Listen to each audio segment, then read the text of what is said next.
Hello, हा आहे प्राईजचा vlog आणि मी आहे ती प्राची म्हणजेच आळशी मुलगी. आणि आता मी बाहेर चालली आहे. माझ्या बहिणीच्या घरची वास्तुशांती तिकडे चालली आहे.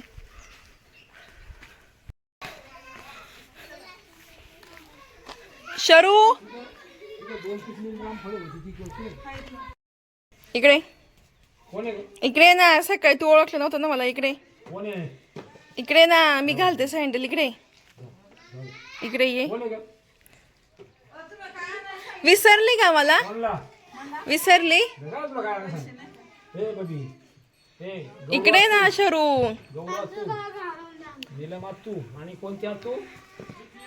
कोण आहे? नाही, आता नाही बोलणार. इकडे आण, मी घालते. इकडे आण लवकर. इकडे आता कांदा काढणे चालू आहे आणि आमच्या समोरच्या शेतात कांदे काढायला माणसे आले आणि त्यांची मुले ते खेळत आहेत मस्त सावली खाली.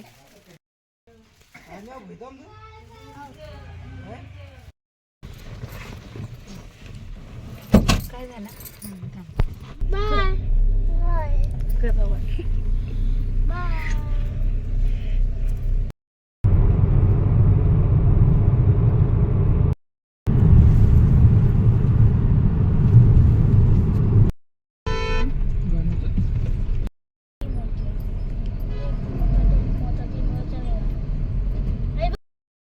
आम्ही आत्ताच पोहोचलो इथं. आम्हाला 1.5 तासाच्या अंतराला 2.5 तास लागलेत.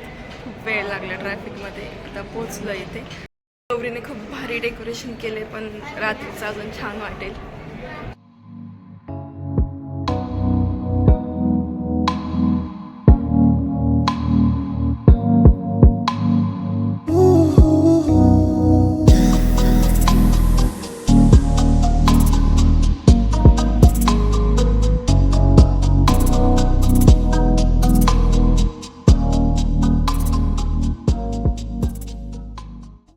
नमस्कार कर.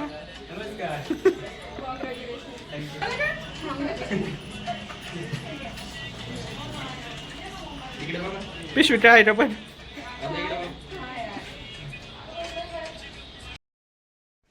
तर मी आज गेले होते माझी बहीण गौरी आणि सुयेक जीजी यांच्या घरी. तर त्यांनी नवीन घर घेतलं होतं. तर त्यांचा गृहप्रवेश आणि वास्तुशांतीचा कार्यक्रम होता. त्यांनी आमचं स्वागत खूपच छान प्रकारे केलं. घराच्या बाहेर खूप छान डेकोरेशन, रांगोळी काढली होती. आणि सगळ्यात महत्त्वाचं ते आवडलं म्हणजे किचनवरचं डेकोरेशन एकदमच भारी होतं. प्रत्येक छोट्या वस्तू ज्या आपण किचनमध्ये वापरतो त्या सगळ्यांनी ते मांडलं होतं. आणि प्रत्येक मुलीची फेवरेट जागा ही मला वाटतं किचनच असेल.